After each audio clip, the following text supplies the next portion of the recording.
Hello and welcome two bit inning. साथ में मिलके शुरू करते हैं ज़िंदगी की दूसरी इनिंग। और आज मेरे साथ हैं श्वेत कालरा जी। और आपने 2 एपिसोड्स बड़े अप्रिशिएट किए श्वेत भाई के साथ। और दोनों एपिसोड में हमने देखा कि हम एक बिटकॉइन स्पेसिफिक एक कंटेंट बना रहे हैं, जिसमें सिर्फ हम बिटकॉइन की बात करते हैं। बिटकॉइन के अराउंड जो इकोसिस्टम है, कैसे वो बिटकॉइन को इम्पैक्ट कर रहा है, बिटकॉइन का उसमें क्या टेक है, उसी पे बात करते हैं। मेन ऑब्जेक्टिव ये है इस पॉडकास्ट को करने का श्वेत भाई के साथ कि हम जितनी अवेयरनेस बिटकॉइन के बारे में ज़्यादा बात नहीं होती है, उस बात को ज़्यादा से ज़्यादा हम लोगों तक पहुंचा सके। और हमारे पिछले 2 एपिसोड में हमने मैक्रो की बात करी। इनफैक्ट 2 एपिसोड हैं, आपको देखने चाहिए, लिंक मैं डिस्क्रिप्शन में डाल दूंगा। मैक्रो बहुत इंपॉर्टेंट है। बिटकॉइन को अगर आपको समझना है तो बिटकॉइन को समझने से पहले आपको मैक्रो को समझना होता है।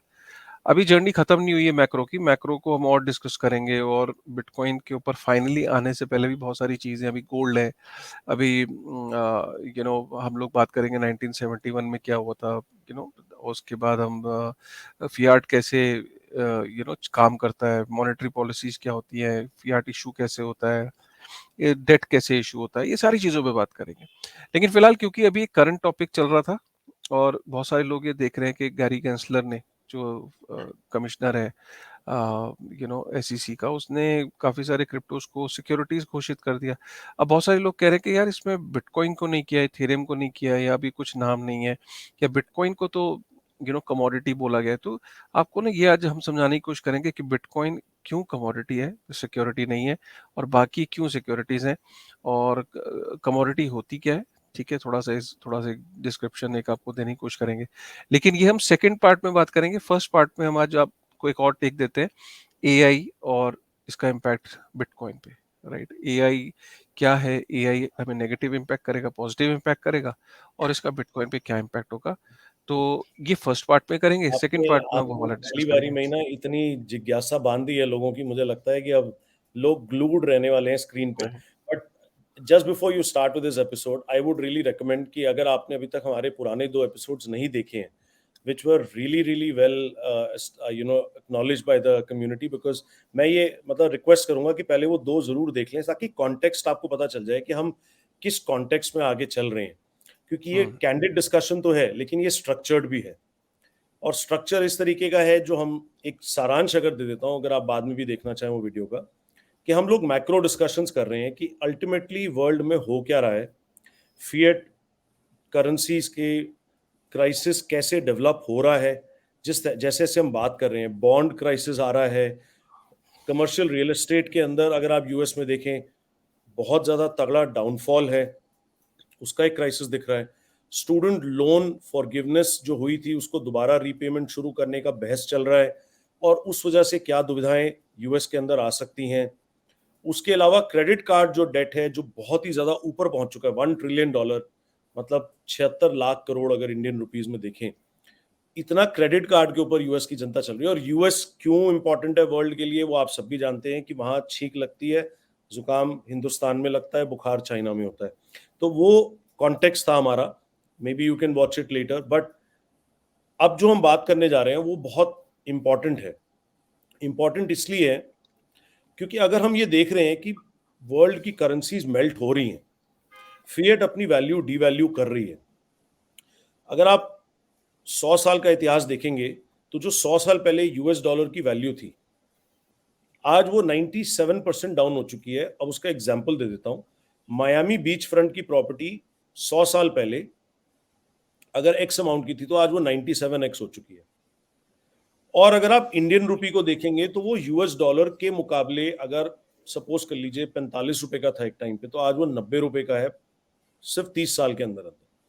तो यूएस डॉलर के बनस्पत रुपी 50% डेप्रिशिएट हो चुका है। तो अगर आप रियल एसेट्स जो लोगों को चाहिए, क्या चाहिए, गोल्ड, रियल एस्टेट, स्टॉक्स या बॉन्ड्स, यही 4 इन्वेस्टमेंट कैटेगरीज हैं, या 8, और छठी है बिटकॉइन। तो इन 6 कैटेगरीज के अंदर लोग अपनी इन्वेस्टमेंट्स को इसलिए बांध के चलते हैं ताकि वो देख रहे हैं कि ये फिएट करेंसीज अपनी वैल्यू डिवैल्यू कर रही हैं, और इंडियन रुपी 187 194 एक्स डिवैल्यू कर चुका है as compare to these particular assets over the last 100 years। I mean एक एग्जांपल है, don't quote me exactly because मैंने यूएस डॉलर इंडियन रुपी का एक्सचेंज रेट एग्जैक्ट कैलकुलेट नहीं किया, but I am just contemplating that you lost a lot of value. That's why people invest in assets. This is the only reason. अब हमने last time ये भी discuss किया था कि बिटकॉइन अगर एक एसेट क्लास है, तो मुझे पहले तो काशिफ भाई आपको ना ये मेरे ख्याल से दर्शकों को बताना जरूरी है, क्योंकि बिटकॉइन को ना आज तक, काशिफ भाई sorry, am I audible now? हाँ जी। मैं ये बोलना चाह रहा था कि बिटकॉइन को ना एज अ कॉन्सेप्ट ही लोग समझ नहीं पाए, उसके बारे में इतना भ्रम है लोगों के दिमाग में, या इतनी मिसकंसेप्शंस हैं, या इतना नेगेटिविटी फीड हुई है because of the main stream media, कि लोगों को लगता है पहले या तो ये स्कैम है, पर वो उसको एज अ टेक्नोलॉजी देखते नहीं। और अगर टेक्नोलॉजी देख के उसको समझने जाएं, एक ऐसा रैबिट होल है जिसके अंदर अगर आप घुस गए एक बारी, तो फिर आप उससे बाहर नहीं निकल सकते। मैंने एक भी ऐसा व्यक्ति नहीं देखा जो बिटकॉइन को समझ चुका हो पूरे तरीके से, और वो बिटकॉइन के बारे में बात करना छोड़ दे, या बिटकॉइन के उस रैबिट होल के अंदर वो उसकी तारीफें करना छोड़ दे। मैंने एक जना भी नहीं देखा जो बिटकॉइन को पूरा समझ चुका हो।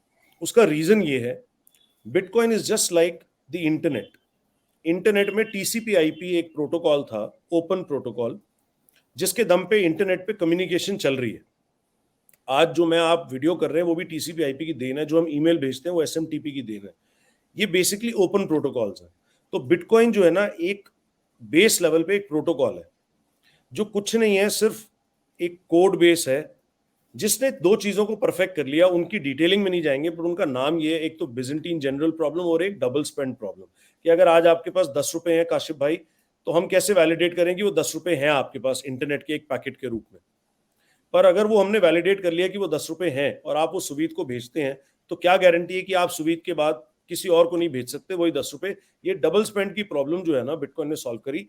लेकिन ये भी बहुत बड़ा, ये वैसे तो बहुत बड़ा चुंबा था, क्योंकि इससे पहले कोई भी ई कैश सिस्टम जिसे हम कहते हैं, इस प्रॉब्लम को सॉल्व नहीं कर पाया।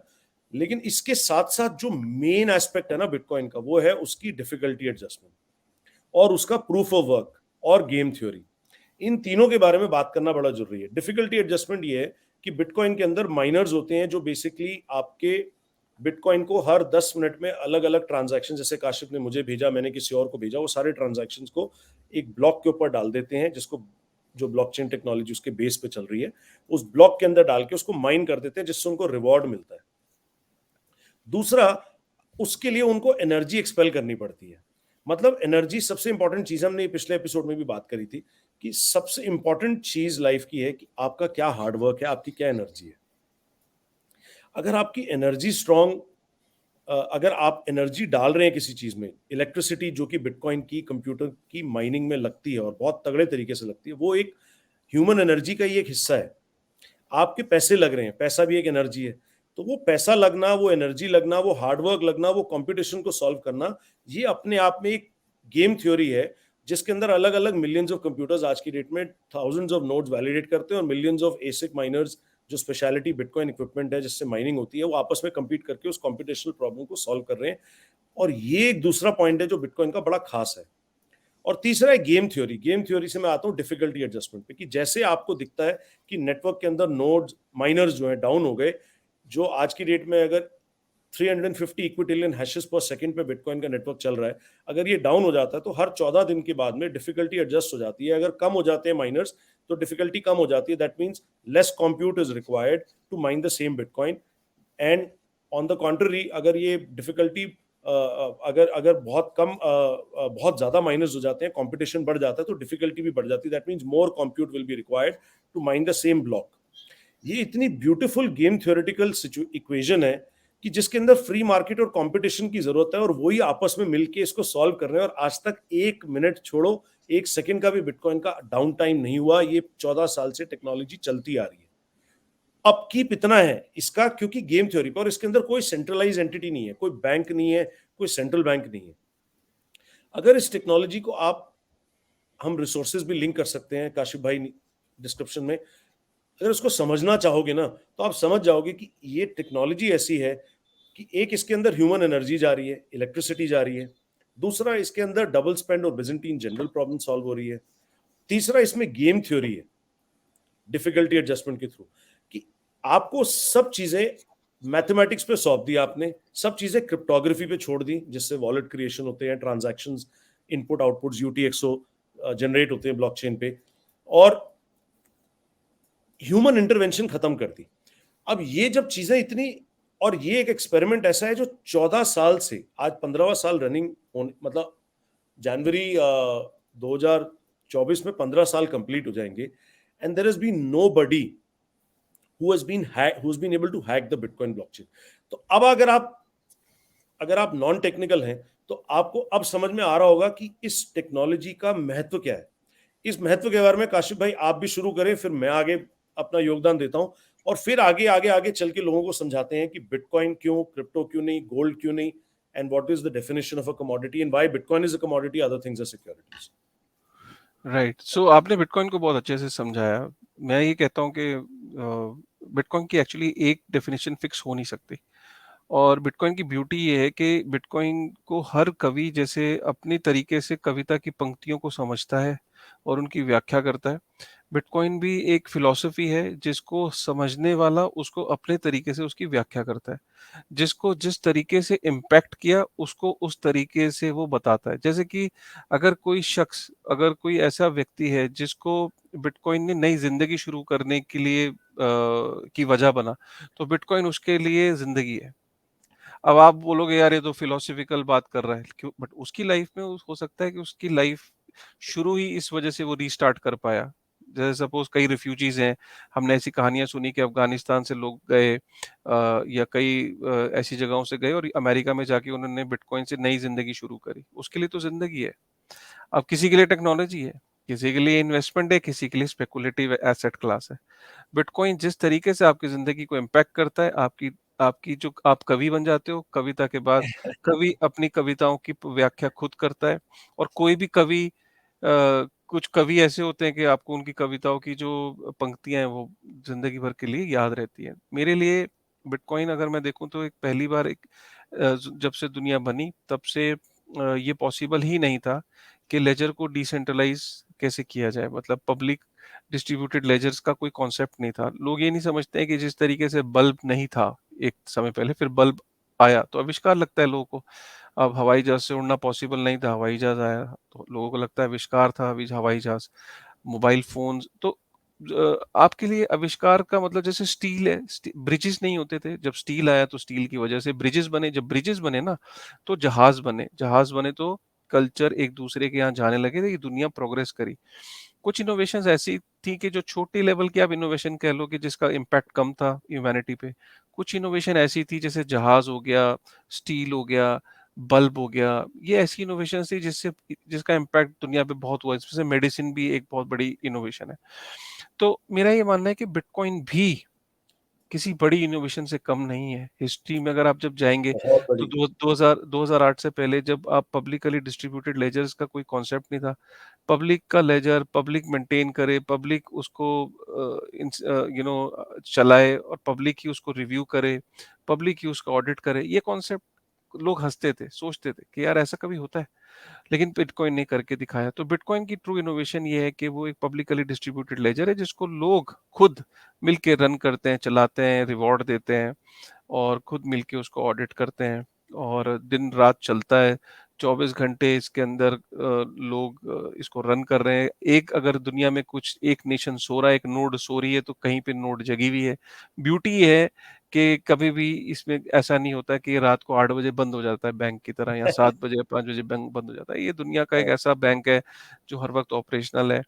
और इस पर्टिकुलर सिस्टम का पार्ट बनने के लिए अब आपको बिटकॉइन का एक्सेस चाहिए। तो बेसिकली इनोवेशन पब्लिक लेजर की है। पब्लिक लेजर को एक्सेस करने के लिए आपको उस लेजर की जो करेंसी है वो आपको चाहिए, तो वो करेंसी बिटकॉइन है।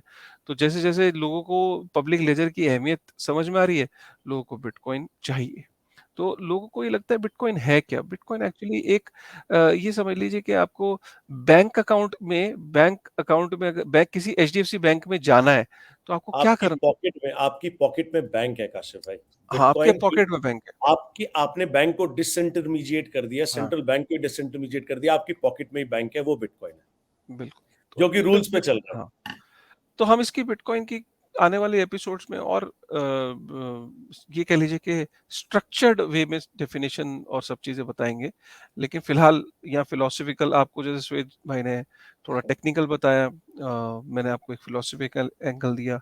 और हर ये छोड़िए, अगर कोई ये कहता है ना bitcoin is an asset class, perfect है। कोई कहता है बिटकॉइन इज़ डिजिटल गोल्ड, वो भी परफेक्ट है। कोई कहता है bitcoin is intangible asset, perfect है। कोई कहता है bitcoin is decentralize money, perfect है। एक्चुअली में बिटकॉइन की 100 से ज्यादा डेफिनेशंस मैं आपको अभी बोल सकता हूँ, और 100 की 100 ठीक होंगी। अब ये आपके ऊपर है कि आपको वो बिटकॉइन को जब आप स्टडी करके अगर आपको समझ में क्या आया, इम्पैक्ट कैसे किया जब आप उसको यूज करते हो, तो आपको क्या फीलिंग जनरेट होती है, वो फीलिंग्स आपकी डोमिनेंट होंगी। तो श्वेत भाई ने जैसे समझाया वो उनकी फीलिंग्स हैं, वो उन्होंने उसको एक्सप्रेस किया। जैसे कई लोगों को ये डबल स्पेंडिंग की प्रॉब्लम बड़ी फैसिनेटिंग लगती है कि यार क्या बात है यार, अमेजिंग। कई लोगों को तो ये अपने अपने डेफिनेशंस हैं। फिलहाल आज हम जो टॉपिक डिस्कस करना चाहते हैं वो करना चाहते हैं एआई, कि एआई से घबराने की जरूरत है या सतर्क रहने की जरूरत है, या एआई क्या करेगा। कुछ लोग इसके मीम की तरह इसको देख रहे हैं कि अरे यार इतना थोड़ी ना अभी एआई आया है, थोड़ी ना अरे तो लोग ऐसी ट्विटर पे बोलते रहते हैं, एआई कोई हमारा काम थोड़ी ना ले जाएगा। तो आज हम ये समझने की कोशिश करेंगे एआई कितनी बड़ी सच्चाई है, क्या इसके थ्रेट रियल है, और इसका इम्पैक्ट बिटकॉइन पे कैसे होगा। ये जरूरी है क्योंकि बिटकॉइन का एपिसोड है, तो एआई और बिटकॉइन का भी कोई संबंध है, इसको समझने की कोशिश करेंगे। श्वेत भाई आपसे। मेरी देखिए एआई के बारे में ना एक अपनी ही एक थॉट है, एक लाइन ऑफ थॉट है। बेसिकली अगर आप देखो तो पहले जब इंटरनेट आया, उसके बाद पीसी रेवोल्यूशन, फिर क्लाउड, फिर मोबाइल, इसने एक ग्राफिकल यूजर इंटरफेस दिया आपको, जिसमें आप इंटरेक्ट कर सकते हो। और आप तो एप्पल का भी जो विजन प्रो आ गया, जो बेसिकली आपके पल्सेस के, आपके आप पल्सेस कह रहा हूँ, आपके प्यूपल्स की मूवमेंट से देख के जहां वो प्यूपल्स रुक रहे हैं या ब्लिंक हो रहे हैं, उसके ब्लिंक होने से पहले ही एक एआई एल्गोरिदम निकाल के चेक कर लेता है कि this is where exactly you are going to blink, and it just pops that window into your existence in the vision pro. या आप अपने हैंड से जैसे ऐसे क्लिक करते हैं, तो मेरे को ये लगता है कि एआई भी एक स्क्रीन है।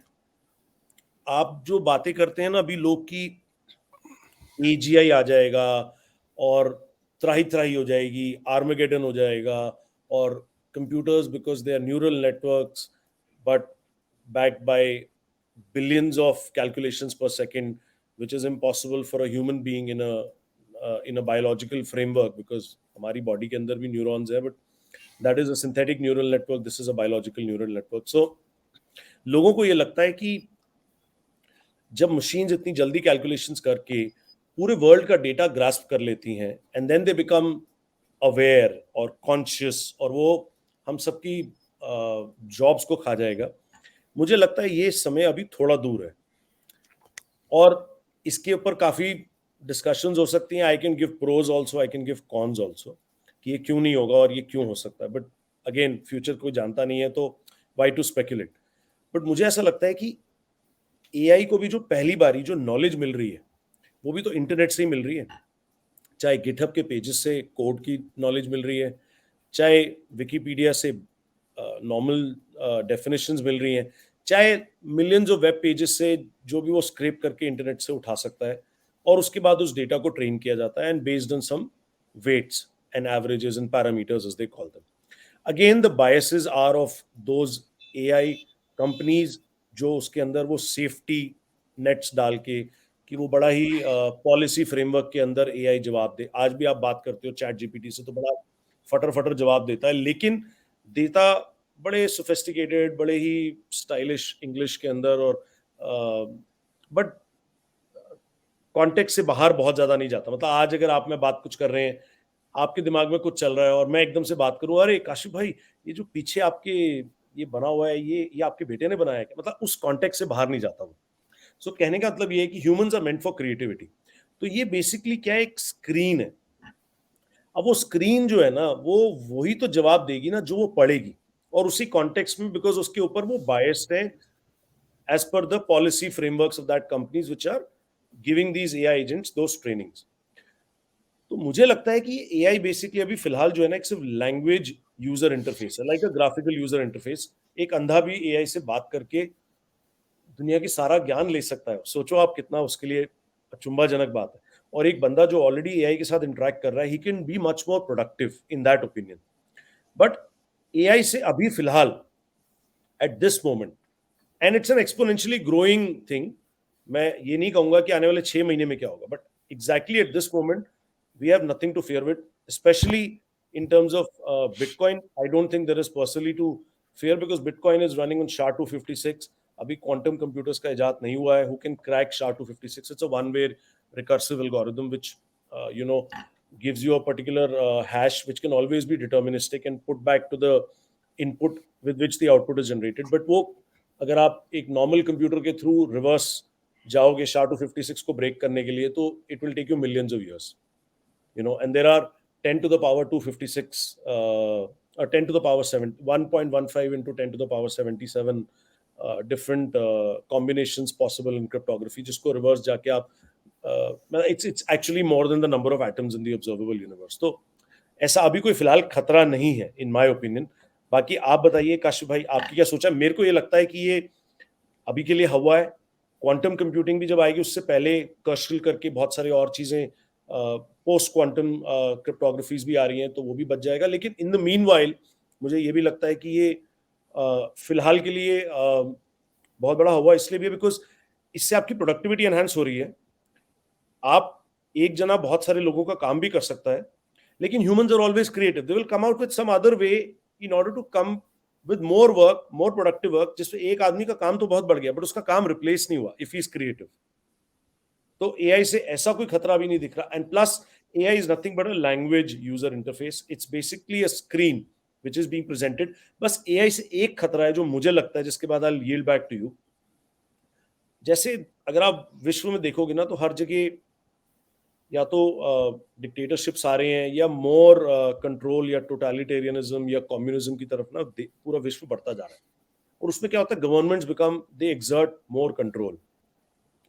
Now if the governments and the C, because आपकी लाइफ में आप जितना मर्जी हार्डवर्क कर लो, लेट्स अंडरस्टैंड दिस, कि आपके ऊपर आप जितना मर्जी हार्डवर्क कर लो, आपके ऊपर टेक्नोलॉजी कंपनीज हैं जो एनेबल करती हैं, जिनसे आप लड़ नहीं सकते।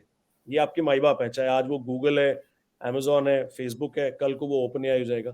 और उसके भी ऊपर है गवर्नमेंट्स। अगर गवर्नमेंट्स कुछ नहीं करने देना चाहती और वो उस तरीके की पॉलिसी बना देते हैं या लॉज बना देते हैं जिनको ब्रेक करके आप जेल में जा सकते हैं, तो आप ऑब्वियसली ब्रेक नहीं करेंगे। और अगर वो एआई कंपनीज के ऊपर भी कुछ लागू कर देते हैं, तो then they can always control you, control the mind of the people, because 90% लोगों को ना ऑर्डर्स लेने आते हैं, उनको आउट ऑफ द वे जाके समझना या रिसर्च करना या ट्रूथ को पहचानना या आउटकास्ट बन के, जैसे मैं बोलता हूँ, जिसने बिटकॉइन को पूरा समझ लिया ना, पहले उसको आउटकास्ट ही बनना पड़ता है सोसाइटी से, बिकॉज वो ना समझता ही तभी है कि ये झोल है क्या जो विश्व में हो रहा है, कि हर चीज के रेट बढ़ रहे हैं, इन्फ्लेशन त्राही त्राही मचा रही है, debt to GDP ratios high हैं, ऊपर से प्रोपोगेंडा है फॉल्स, या ऐसा जो मुझे कंट्रोल कर सके सोशल मीडिया पे। आप उससे छोड़ के कोई और सोशल मीडिया पे जाते हैं, वहां भी यही है। कल को एआई के साथ भी होगा, बिकॉज अल्टीमेटली जो कंट्रोल आ रहा है ऊपर से। तो मुझे इसी बात का सबसे ज्यादा डर लगता है। बाकी मुझे बिटकॉइन के ऊपर एआई का कोई अभी प्रभाव होते हुए नजर नहीं आ रहा। बिटकॉइन एक बहुत ही safe, secure base layer money है, एक प्रोटोकॉल है, और उसकी करेंसी बीटीसी है, जो आगे चल के भी सेंसरशिप रेजिस्टेंट ही रहेगी। There will be other post quantum computing cryptography methods which will also be implicated, and I don't see any big problems with that respect. But again, everybody has a different viewpoint on this, तो मैं आपका भी जानना चाहूंगा काशी जी। सो bitcoin के ऊपर जो AI का ना 3 तरीके से इम्पैक्ट होगा, और ये 3 कोई एक्सक्लूसिव पॉइंट नहीं है, इसके अलावा भी बहुत तरीके से इम्पैक्ट होगा, बट जो मेजरली 3 तरीके से होगा। एक तो जो जेफ बूथ ने द प्राइस ऑफ टुमारो में बताया कि एआई इज अ रियलिटी। आप ये कह सकते हो कि आज नहीं कल, कल नहीं परसों, ठीक है, बट जनरली होता यही है कि टेक्नोलॉजी, अब वो वैसा वो जमाने गए कि जब टेक्नोलॉजी 30 साल 40 साल में नई टेक्नोलॉजी आती थी। टेक्नोलॉजी का जो टाइम फ्रेम है वो बहुत कम हो गया है, मतलब बहुत तेजी से डेवलपमेंट हो रही है, रैपिड डेवलपमेंट है। और AI is a reality, robotics is a reality, और एआई एक पर्टिकुलर सेगमेंट में जॉब लॉसेस ऑलरेडी शुरू हो चुका है, जैसे कि कंटेंट बिल्डिंग है, कंटेंट राइटिंग है, डेस्क जॉब्स हैं और बहुत सारी ऐसी चीज़ें हैं, क्योंकि इसको लेके तभी कहीं न कहीं रेगुलेटर्स और पूरी दुनिया में जो देश हैं, जो डेवलपिंग देश हैं, वहाँ ऑलरेडी ये प्लानिंग शुरू हो चुकी है कि इसके आने से पहले या ओपन एआई से पहले हमें रेगुलेट करना है ओपन एआई को, और किस तरीके से इसका यूज़ होगा और लेबर मार्केट पे इसका क्या असर होगा। ऑलरेडी इसकी डिस्कशन शुरू हो चुकी है, रोक तो आप पाओगे नहीं। अल्टीमेटली जो कैपिटलिस्ट होते हैं, जो कॉर्पोरेट्स होते हैं, उनको यार कोई फ़र्क नहीं पड़ता, उन्हें अपनी कॉस्ट को कम करने के लिए वो एआई का 100% इस्तेमाल करेंगे, दे विल बी रूथलेस। ये कोई पब्लिक सेक्टर अंडरटेकिंग्स नहीं है कि जहाँ पे लोगों को बैठा के और खिलाया जाएगा। खिलाती सरकार है, कॉर्पोरेट्स नहीं खिलाते हैं, याद रखिएगा। होगा क्या कि अल्टीमेटली प्राइस ऑफ टुमारो में भी यही बोला है कि जब टेक्नोलॉजी आती है, तो price of things should go down, क्योंकि जो आपकी लेबर है उसको आप हटाते हो, 10 लोगों का काम अब आप 3 लोग कर रहे होते हो, जो 7 लोग हैं वो घर बैठ जाएंगे। 7 लोगों से ये एक्सपेक्ट करना कि वो अपने आप को अपग्रेड करेंगे, शायद 1-2 अपग्रेड कर लें अपनी नॉलेज को, बाकी 5-6 बैठ गए घर पे। दुनिया भर में त्राहिमाम होने वाला है, जॉब लॉस होने वाला है, लेकिन चीज़ों की जो सस्ती होने की बजाय महँगी होती चली जाएँगी। क्यों? उसकी वजह ये है कि बहुत सारी मनी प्रिंटिंग करनी पड़ेगी सरकारों को, अगर उनको सपोर्ट करना है इतनी अनएम्प्लॉयड क्लास को। तो जो सरकारी भत्ते हैं, डेवलपिंग नेशंस में क्या होता है कि $1200, $1500 डालो, डालो, डालो, डालो, कनाडा में डालो, यूएस में डालो, जर्मनी में डालो, फ्रांस में डालो। वो तो डालना शुरू कर देंगे, लेकिन जो डेवलपिंग नेशंस हैं, वहाँ वो तो मनी प्रिंटिंग करके वो वहाँ ऐसे डाल रहे होंगे। डेवलपिंग नेशंस जैसे इंडिया में आपने देखा होगा, यहाँ भत्ता नहीं डलता है डायरेक्ट अकाउंट के अंदर, लेकिन आपने देखा होगा यहाँ राशन की शॉप्स होती हैं, वहाँ पे आप फ्री गेहूँ, फ्री दाल, फ्री ये, फ्री वो, फ्री वो, फ्री, तो आयुष्मान, ये बिजली का बिल फ्री, ये कर दो, बसेस फ्री कर दो। सो काशिफ ये भाई, जो मनी एक प्रिंटिंग। सवाल पूछ लूँ आपसे, क्योंकि मेरे जी, दिमाग में आया और ये बड़ा रेलेवेंट है आपके इस पॉइंट के लिए, क्योंकि मेरे को ये पॉइंट बड़ा अच्छा लगा। जो अभी आज की डेट में मैं भी एक बिजनेस चला रहा हूँ और लेबर की इतनी हाँ, शॉर्टेज हो गई है, जी, जी, जी, ये क्यों हो रहा है? हालांकि हम देख रहे हैं कि एक तरफ लेबर अबंडेंट हो जानी चाहिए, लेकिन जी, लेबर की शॉर्टेज इसलिए तो नहीं हो हाँ, रही क्योंकि ये लोग जो गांव में बैठ गए हैं, उनको राशन पानी खाना पीना सब एग्ज़ैक्टली, फ्री है, बहुत अच्छी तो बात वो बोली आना ही आप। नहीं चाहते काम पे। वो कहते हैं ये क्या बहुत करना अच्छी। है। हाँ, तो ये भी 2 हो चीज़ें, सकता है। एक एक गाँव में मिल रहा है, आप किसी भी अगर मैं ये नहीं कह रहा हूँ with all due respect to the hunger problem that we face in the country, but पहले से लेके अगर अभी आप देखो तो सरकारी लेवल पे जो फूड डिस्ट्रीब्यूशन है वो काफी इंप्रूव हुआ है because of the Aadhaar system, right, the digital system, और वो ट्रैकिंग सिस्टम अच्छी हो गई है। तो जो अब बेनिफिशियरी है उस तक चीज पहुंच रही है, राशन पहुंच रहा है। और यही कारण है कि जब आदमी को घर बैठ के 10 किलो चावल, गेहूं, आटा, उसको जो बेसिक खाने का जो खर्चा जब पूरा हो रहा है, अगर आप देखो तो अब कई सरकारें हमने देखी कि अब सरकारें आ ही पावर में इसलिए रही हैं कि वो फ्रीबीज बहुत बांटना शुरू कर दी। और मैं किसी एक पॉलिटिकल पार्टी की बात नहीं कर रहा हूँ, बट हर पॉलिटिकल पार्टी के एजेंडा में ये होता है कि फ्रीबीज कितना बढ़ाया जाए। तो जिस वजह से ये जो मनी प्रिंटिंग, ये पैसे आएंगे कहाँ से? ये पैसे अगेन मनी ये प्रिंटिंग के थ्रू सोशलिज्म आएंगे। की तरफ ही जा रहे हैं ना काशिफ भाई। जी, सोशलिज्म कम्युनिज्म में और फिर उसके बाद टोटालिटेरियनिज्म में कब बदल जाएगी ये पता भी नहीं चलेगा। ये बिल्कुल, और आप क्योंकि मेरी मेरी और आपकी ये सोच बिल्कुल करेक्ट है कि हम हम्म, सही दिशा में चल नहीं रहे एज अ जी, वर्ल्ड। तो मनी प्रिंटिंग हमने हमेशा देखा कि जब आप कोविड एक्चुअली में दुनिया का एक लेबोरेटरी टेस्ट था। अगर आपको समझना है कि दुनिया में कोविड में ऑलमोस्ट सब अनएम्प्लॉयड थे, घर से कोई निकल नहीं रहा था, काम किसी का चल नहीं रहा था, सरकारों ने हैंडल कैसे किया? यही तो था, 2 साल आपको करके दिखा दिया कि 2 साल में उन्होंने करा क्या। सरकारों ने, उन्होंने आपको घर बिठाया और उसके बाद उन्होंने मनी प्रिंटिंग करी, और मनी प्रिंटिंग इस लेवल पे करी है कि आज हम उसके वो देख रहे हैं, यही कॉन्सिक्वेंसेस देख फ्यूचर रहे में हैं। होने फ्यूचर। तो ये होगा पहला। और जब मनी प्रिंटिंग होती है तो क्या होता है? सीधी-सी बात इन्फ्लेशन, है, सीधी इन्फ्लेशन बात होती है। है, इन्फ्लेशन, और उस इन्फ्लेशन को मीट आउट करने के लिए आप एसेट्स में इन्वेस्ट करते हो। कौन-सी एसेट में आप इन्वेस्ट करोगे? इसका direct impact gold, bitcoin, property जैसी चीज़ों पे इसका असर देखने को मिला है। वो हम बाद में डिबेट कर सकते हैं अगले किसी उसमें, कि गोल्ड प्रॉपर्टी के भी क्या इश्यूज़ हैं, फ्यूचर में क्या होगा? हाइपर इन्फ्लेशन में प्रॉपर्टी का क्या होता है? हाइपर इन्फ्लेशनरी इकोनॉमी गोल्ड में क्या होता है? बिटकॉइन क्या होता है? वो बाद में करेंगे। लेकिन फिलहाल स्पेकुलेटिव एसेट क्लास तो टू द मून पंप हो जाती है।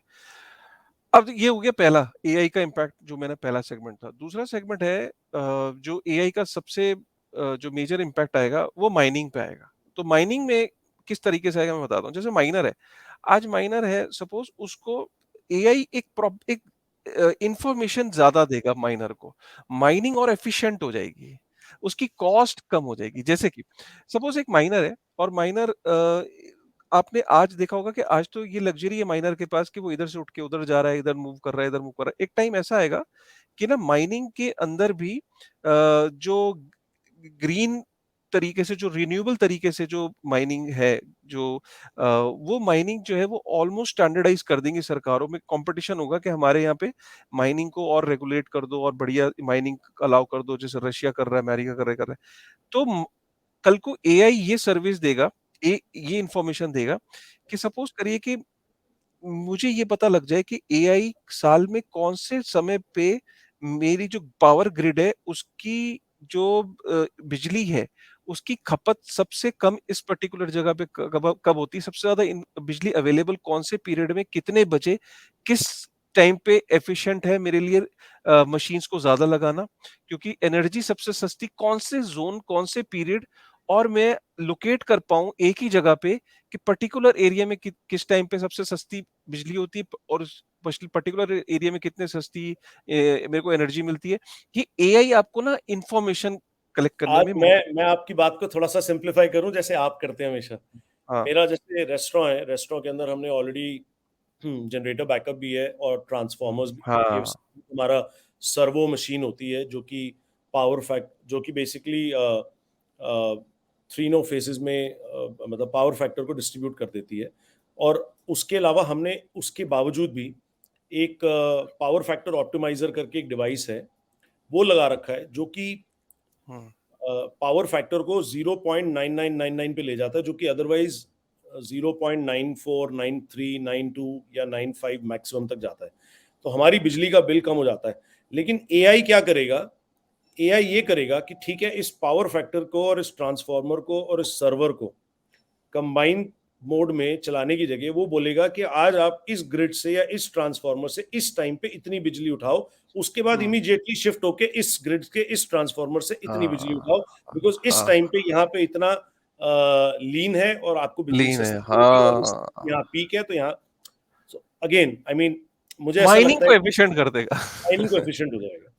Miners will be more efficient, जैसी एफिशिएंसी बढ़ेगी more miners will come in, and more miners will come in, the bitcoin network security will grow more robust.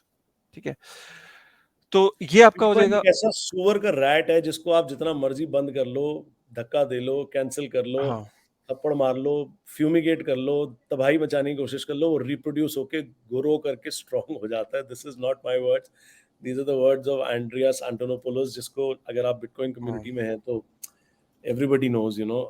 नहीं है तो you can just Google. He's the godfather of explaining Bitcoin in the right way, and he's a master computer science graduate, you know, and a cryptography expert. So आगे बढ़ते हैं काशिफ भाई, और तीसरा आगे बढ़ते इम्पैक्ट जो मैं मेरा रह हैं। गया, हाँ जी प्लीज। जो तीसरा इम्पैक्ट है वो आपने देखा होगा फ्यूचर में एप्लीकेशंस अगर आप जो यूज करते हो, ये एप्लीकेशंस की सक्सेस क्या है, फेसबुक, ट्विटर, और ये दुनिया में कोई भी यूज कर सकता है, कहीं से भी स्मार्टफोन पे डाउनलोड करके आप नेटवर्क से जुड़ सकते हो। अब देखिए गेम क्या है, नेटवर्क से अभी आप जुड़ सकते हो।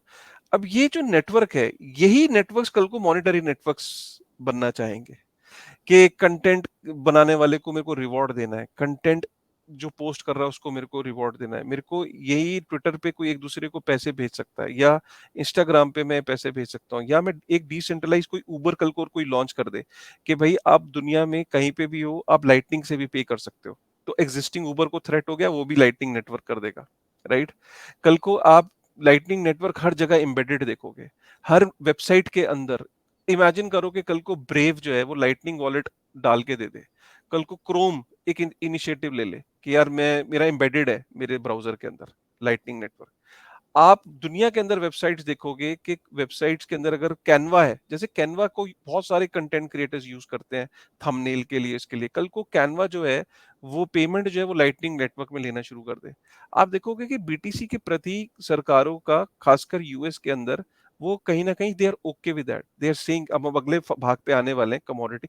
तो जब वो उसको कमोडिटी कर देंगे और कमोडिटी को as a mode of payment जब आप वेबसाइट्स उसको एम्बेड करना शुरू कर देंगी अपनी एप्लीकेशन के अंदर, तो लाइटनिंग नेटवर्क अचानक क्या करेगा कि वो एकदम उस एम्बेड होना शुरू हो जाएगा।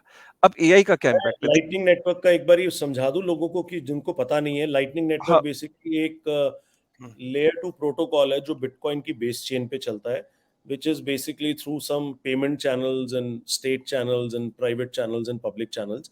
और ये channels जो होते हैं basically ये communication methods हैं जिसमें transactions होती हैं between different nodes. So basically nodes जो होते हैं आपस में channel बनाते हैं, कुछ liquidity दोनों nodes contribute करते हैं in whatever fashion they decide.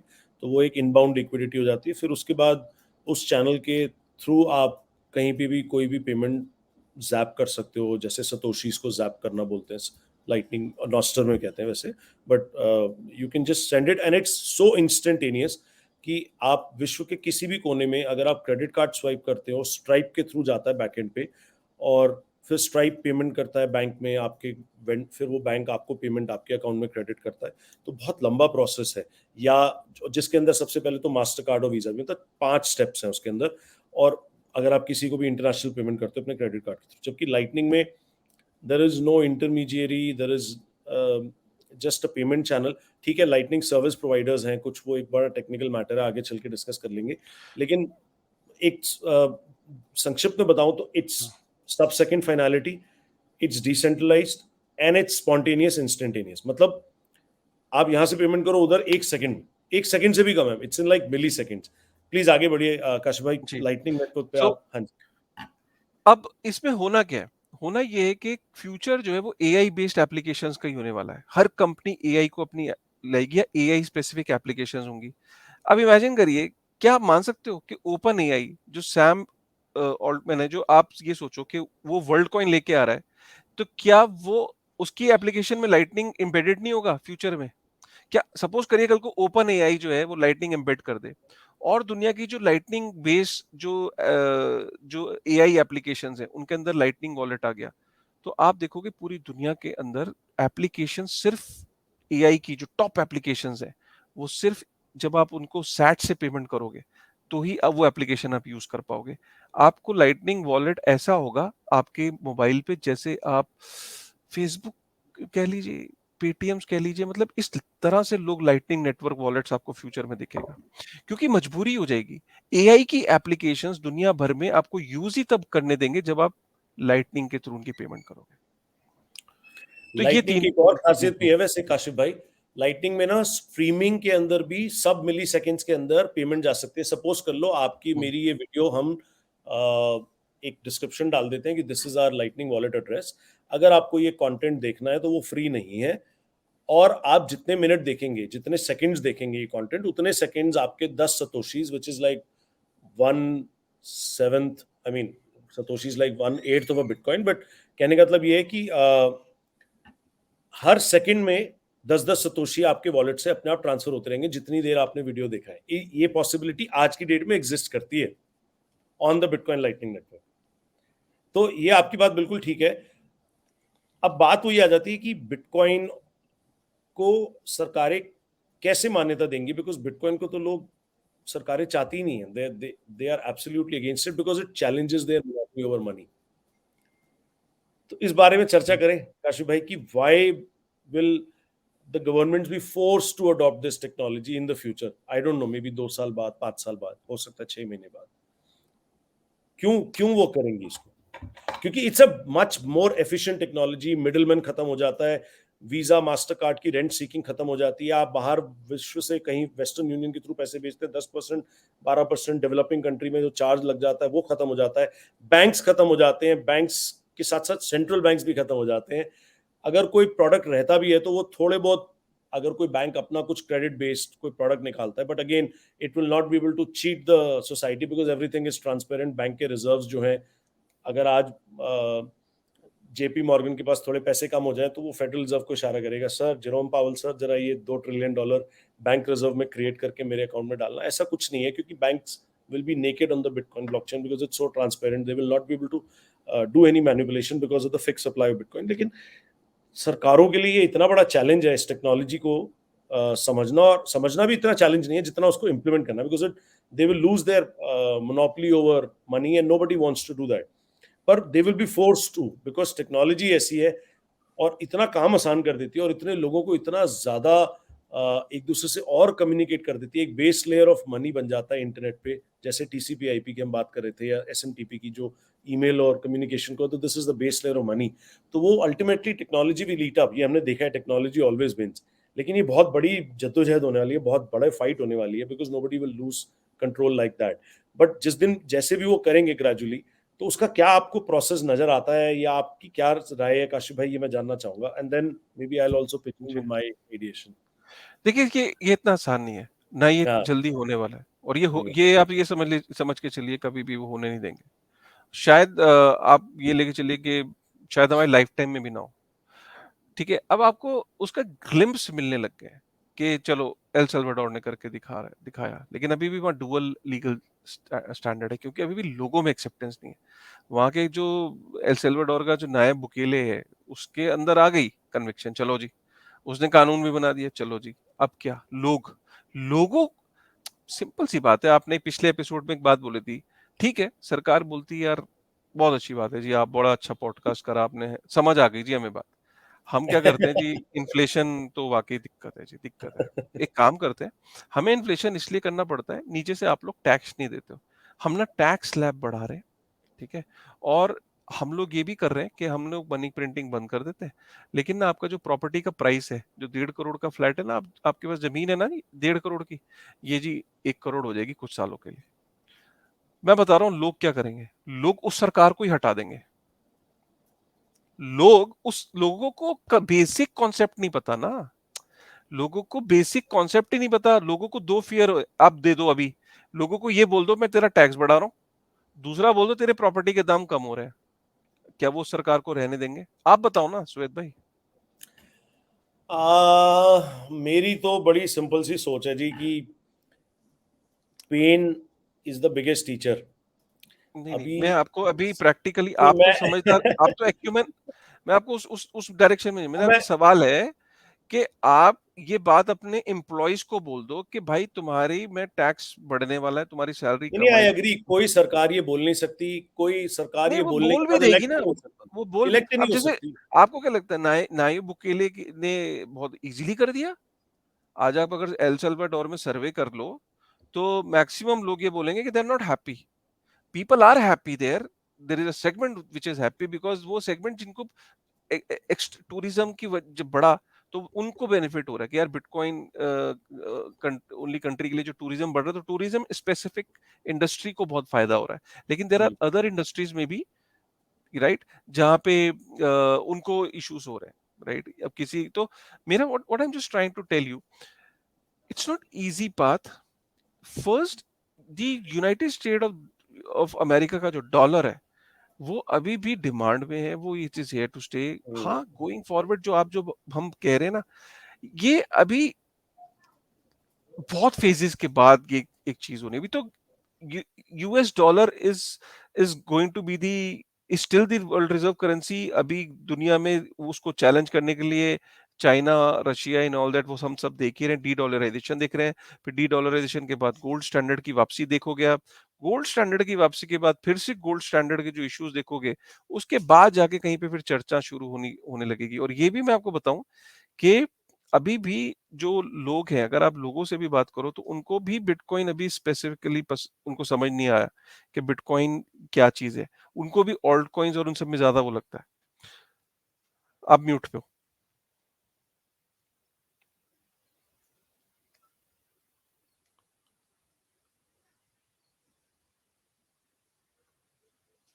आप म्यूट पे हो। सॉरी। बिटकॉइन तो बिल्कुल भी अभी लोगों की समझ से इसलिए दूर है, बिकॉज उसको समझने के लिए, जैसे हमने कहा कि you need to understand some portions of technology, not really if just to use it you don't, but आपको ना सोसाइटी की, इकोनॉमिक्स की, हिस्ट्री की और फिलोसफी की नॉलेज तो बहुत होनी ज़रूरी है इन ऑर्डर टू अंडरस्टैंड कि मनी है क्या, और मनी की डेफिनेशन क्या है। मनी एक लैंग्वेज है, मनी एक इंफॉर्मेशन सिस्टम है। आज की डेट में मनी के ऊपर कंट्रोल है गवर्नमेंट्स का, but what if the internet came after money and challenged and defeated the governments, and आपको लगता है ये तो पॉसिबल नहीं है, बिकॉज आपके करंट रेफरेंस में, जैसे आपने जयबूत जी का नाम लिया, and I really admire this guy, हमारे जो करंट फ्रेम ऑफ रेफरेंस है ना, उसमें हम जब चीज़ें देखते हैं ना, तो हमें वो समझ नहीं आता है। लेकिन हमारा फ्रेम ऑफ रेफरेंस तभी बदलता है जब हमारे या तो पैरों के नीचे से जमीन निकल जाती है, या हमें slow and steady pain inflict होती है, और वो पेन होती है इन्फ्लेशन की पेन, जो इस फिएट मॉनेटरी सिस्टम का सबसे बड़ा हिस्सा है। और सरकारों से भी पूछो या इवन विशेषज्ञों से पूछो, and I can challenge anybody on the show जो मुझसे आके ये 2 घंटे का डिबेट करना चाहे कर सकते हैं, वो ये बोलेंगे कि 2% इन्फ्लेशन होना चाहिए, और इन्फ्लेशन का ये रीज़न है, और इन्फ्लेशन के ये बेनिफिट्स हैं, और इलास्टिसिटी ऑफ मनी की ये इंपॉर्टेंस है।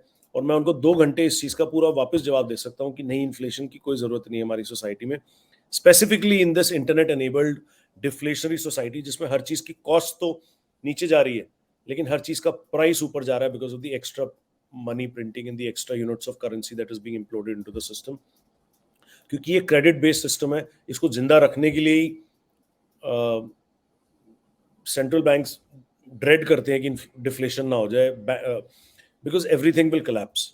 और क्योंकि हम उस फ्रेम के अंदर हैं कि हम उस पूरी पिक्चर को देख ही नहीं सकते, इसलिए बिटकॉइन को हम समझ नहीं सकते। लेकिन अगर हम अपना फ्रेम ही बदल लें और हम उस रेफरेंस से बाहर आके उस पिक्चर को 10,000 फीट व्यू से देखेंगे, तो हमें दिख जाएगा कि यार ये एक सिर्फ ट्रांजिशनरी फेज है।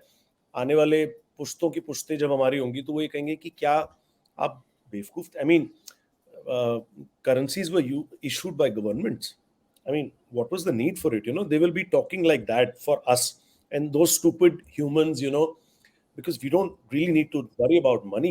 Money is something which is just is Bitcoin, and it's in the protocol layer, and it's completely divisible, it's fungible, it's portable, it's it is desirable, it is immutable, and ये सब मैं इतनी बड़ी बड़ी बातें जो बोल रहा हूँ ना, ये उस टाइम पे लोगों को लगेगा कि हम ये बातें कर क्यों रहे थे, हम इतने बेवकूफ थे कि हम इसको समझ नहीं पाए, बिकॉज उनका जो व्यू होगा ना वो रेट्रोस्पेक्टिव होगा, जब वो पीछे मुड़ के देखेंगे, नहीं, और हम मैं इसको और सिंपल कर रेफरेंस देता देख नहीं पा रहे।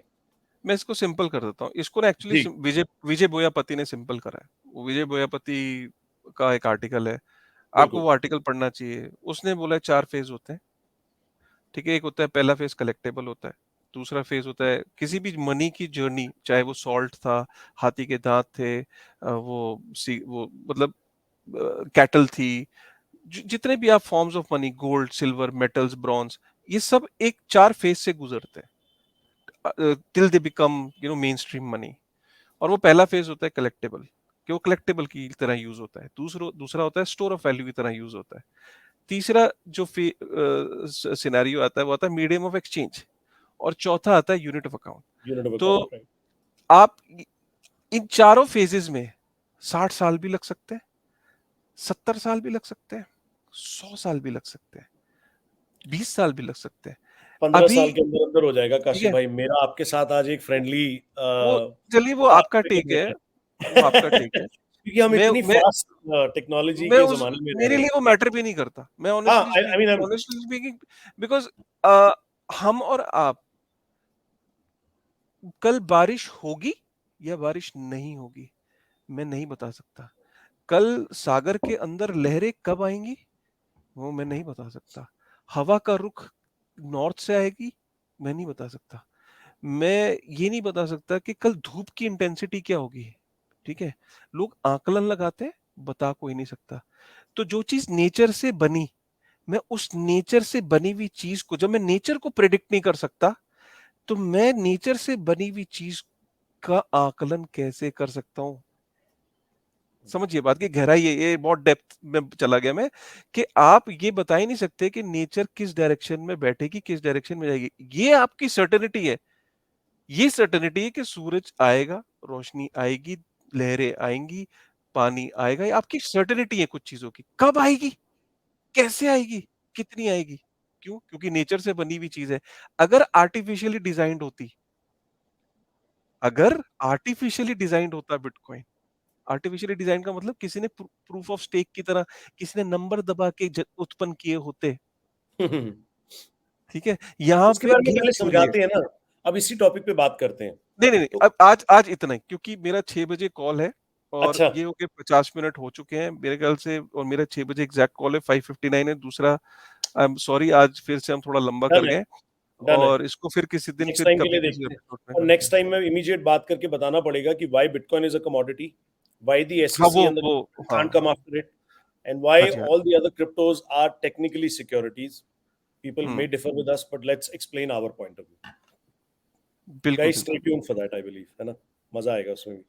ठीक है गाइस, ठीक है, चलिए, ओके, चलो, see you काशी जी। ठीक Take है जी, care. Thank you, okay. Bye bye.